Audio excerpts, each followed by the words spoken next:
Bueno, ahora contamos con Leona Morgan. Es una activista y organizadora de comunidades indígenas en Estados Unidos que ha estado luchando contra el colonialismo nuclear en el suroeste de Estados Unidos desde 2007. Ella está enfocada en la prevención de la nueva extracción de uranio, la detención de los derechos nucleares y el transporte de materiales radiactivos. Cuando quieres. Gracias. I will first introduce myself in my language. Yat she Leona Morgan yinshia, todich ininishla tsena bitni bashichin kia ani dashe to glinin dashanella. She dine tsan nishle ado beldid that senelde shugan. So I just first wanted to say thank you for inviting me to be here today and to share my talk with you. I came a long way to be here, and I traveled through many places in Europe that have been touched by the nuclear beast. My first and last stops were at nuclear waste sites, and this is really significant to me because we are also fighting a nuclear waste site in New Mexico, where I come from. So this is the biggest fight that I am working on right now. I flew into Basel, Switzerland, and I did a talk in Bure and visited the proposed site. And then most recently, we visited Cuenca. And I just want to say thank you to everyone who worked on that. That's a great victory, and we need to have more of those.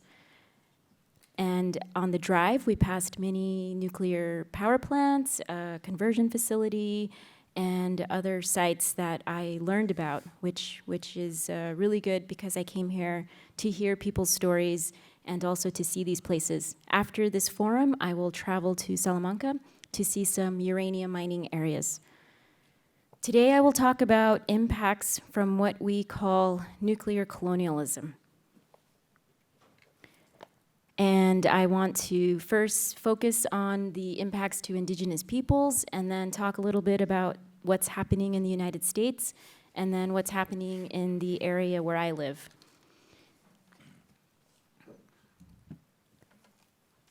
I am Dene, so my people, we call ourselves Dene. You might have heard of a tribe called Navajo. This is the word that the colonizer has used when they were colonizing our country. So this is very common when a colonizing entity is oppressing other people. They change the names of places and people, and they try to assimilate and change the culture of the people. The first thing that happened in the United States was this institutionalized racism, the attempt to kill all of our people. So genocide was part of the federal policy of the United States. So genocide and removal of our people were our first encounters with people from the West.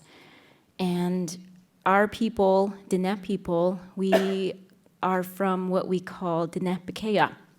Dene Bekeya is what we call our lands in our language, and it is within the 4 sacred mountains. So you can see on the slide in the current occupied lands of Arizona and New Mexico. We, as Dene people, believe this is our home. This is where we came from. This is where we live today and where we will continue to live. And the 4 sacred mountains, right now, if you can see on the map, there's a orange area. This is what we call the Navajo Nation. So our people have a government that is modeled after the Western system of the United States. So the Navajo Nation is the government of our people, which is completely different than our people, how we lived traditionally. So as Dene people, we had our own language, our own system, our culture, and our way of life before the United States. So today, this is what people know as Navajo Nation or the reservation, but the area that we're concerned about is all of the places within the 4 sacred mountains. And our Navajo Nation does not have jurisdiction over the 4 sacred mountains. And the reason I talk about the 4 sacred mountains is because these are very special places, and we have not just these 4 mountains, but other sacred places and sacred entities, sacred elements. And this is something that is common with all indigenous people. So indigenous peoples all over the world have places that they are tied to. As a part of Mother Earth, we believe our cultures are tied to the land, and it's really important that we remain in these places. And so this is something that's a great concern to me when we're fighting things like uranium mining, because when these sacred places are contaminated, it can really impact our way of life. And the sacred mountain in New Mexico is called Tzotzil. So it's here.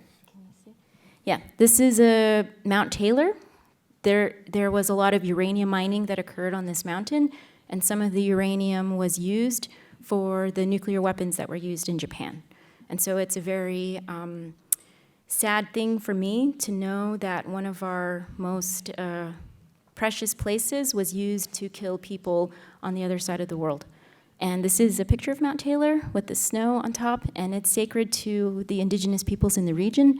And many places that are sacred to indigenous peoples also have uranium mining.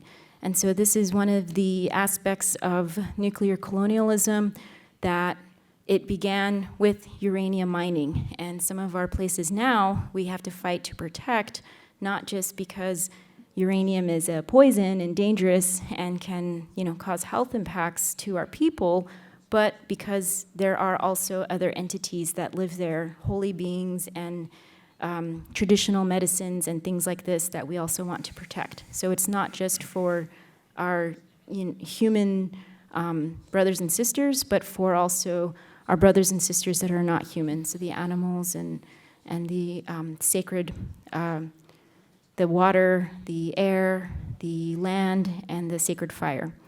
And so I want to talk a little bit about the impacts to our Diné people. As a Navajo or Diné person, our land was devastated by uranium mining from the 1950s to the 1970s. And all over across the United States, we have over 15,000 abandoned uranium mines. And so this is something that's still an issue today, because when these mines were used, there was no laws saying to clean them up. The laws in place today, such as public participation or public inquiry, did not exist when the mining started. And there is no law today saying that they must clean these places up. In some places, like the Navajo Nation, there is some cleanup happening, but the amount of money that's being put into uranium mining is nothing compared to the amount of money that's being put toward building new weapons or subsidizing nuclear power plants.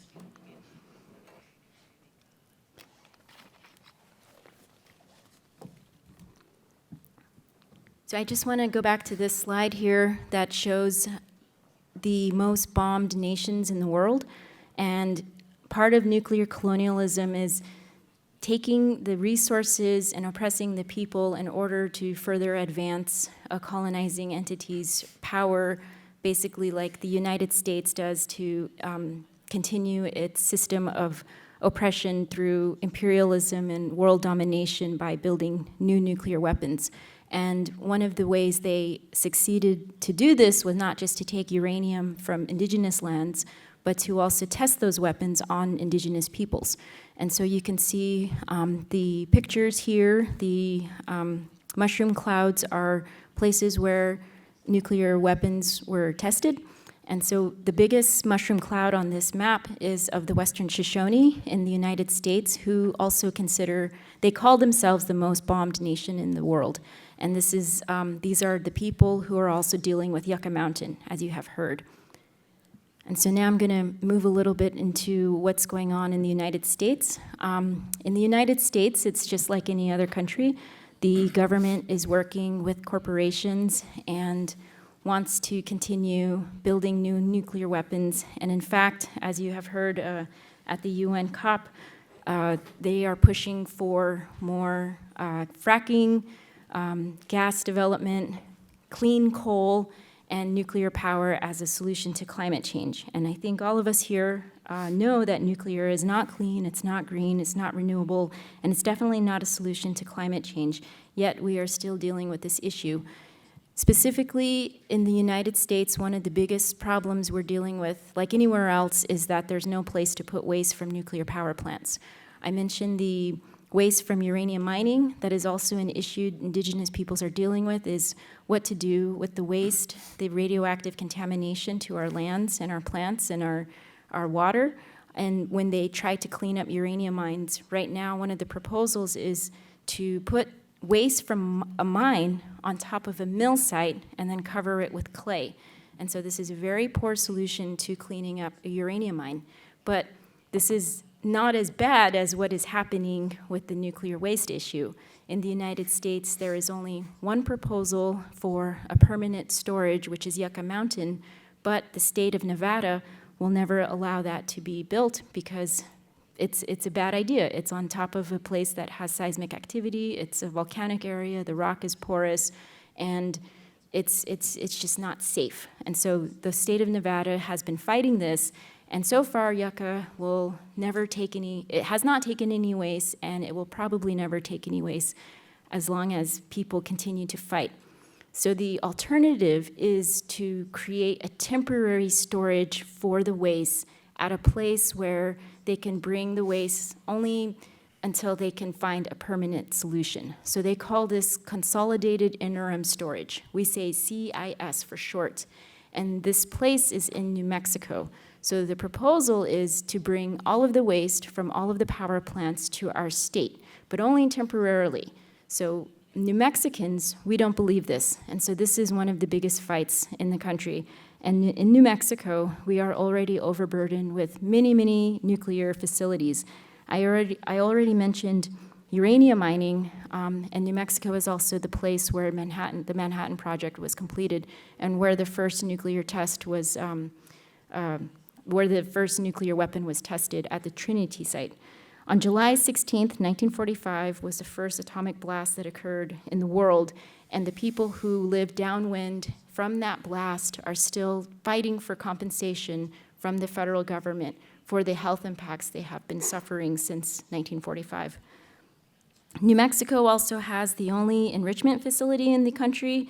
New Mexico has the only deep geological repository for transuranic waste at the WIPP location, or the Waste Isolation Pilot Plant that stores waste that's contaminated with plutonium. So this is not high level, this is not low level, but very close to WIPP, about maybe 50 kilometers to the east, is a low-level waste dump.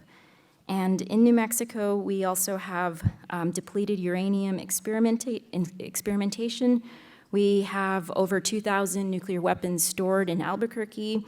We have another waste site in Albuquerque. This is the city where I live. It's a mixed waste landfill, they call it. It's mixed waste, hazardous waste, and nuclear waste. And it includes high-level waste as well as metallic sodium. When metallic sodium gets wet, it can explode. And so we're very concerned that if we get enough rain and moisture, that the mixed waste landfill could explode and release the other chemicals that are there, including cesium, plutonium, and uranium, as well as the other hazardous materials. So New Mexico has a lot of issues that we are currently dealing with. I know this is a short list. There's a lot more that I don't have time to mention, but we are now fighting this new monster that we call CIS. The company that is proposing to build the facility also works to build small modular reactors. And what they're talking about is reprocessing and building what they're calling a nuclear energy complex in this part of the state. So our people in the United States are working together. We have a national coalition of folks who are trying to push for decommissioning of nuclear power plants. We're trying to stop new nuclear power plants, and we're definitely keeping an eye on Yucca, but the real focus right now is this centralized interim storage. I can talk more about it if you have any questions, or in the workshop that I will present tomorrow. So the most important thing, I think, for all of us here is to realize that these things that we're working on are very important because the government is not doing anything to solve this problem. And so this is a slide that we prepared to do education to the people. So just like my colleague here said, it's very important to talk to people, to talk to young people and do education.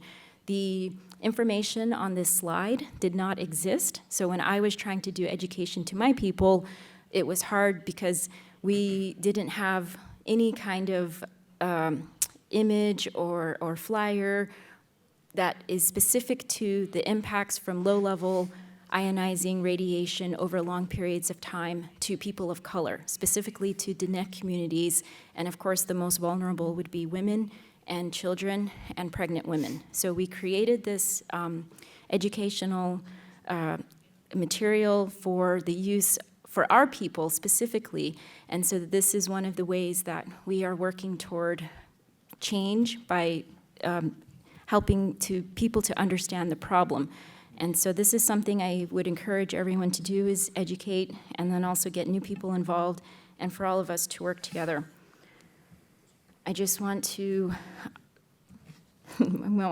just say a couple more things before I conclude my talk here today, that in New Mexico, this is the place where my people are from, and this is also the place where the world's largest uranium mining accident occurred on July 16th, 1979. I mentioned July 16th was the day of the first atomic blast.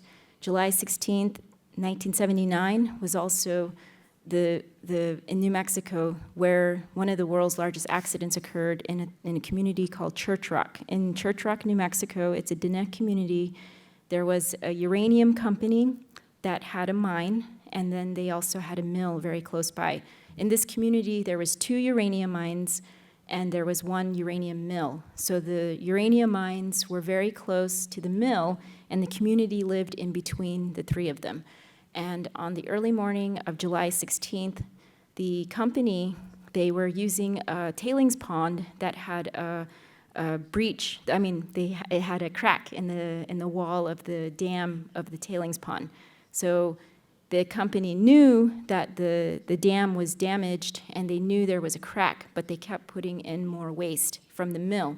And in the morning of July 16th, the dam broke, releasing about 340 million liters of liquid radioactive waste into a dry ditch. And then that ditch connected to a river that then carried the liquid waste over 100 miles west into the next state.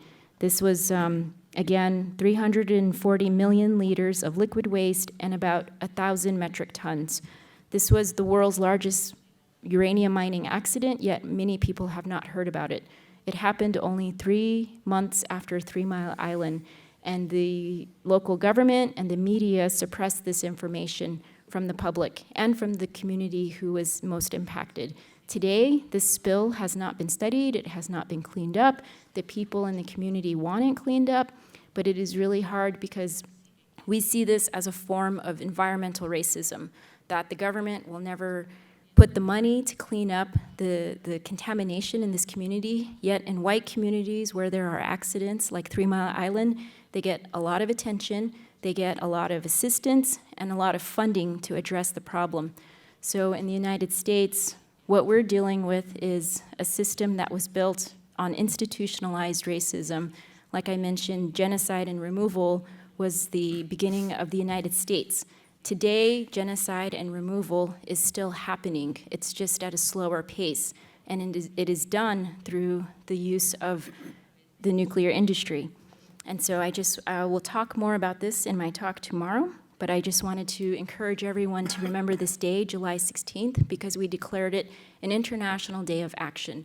And so we ask everyone all over the world to do activities on July 16th to remember what happened in Church Rock, to educate others about the environmental racism that occurs and the nuclear colonialism issue all over the world, as well as promoting your own local resistance against the nuclear beast. Thank you.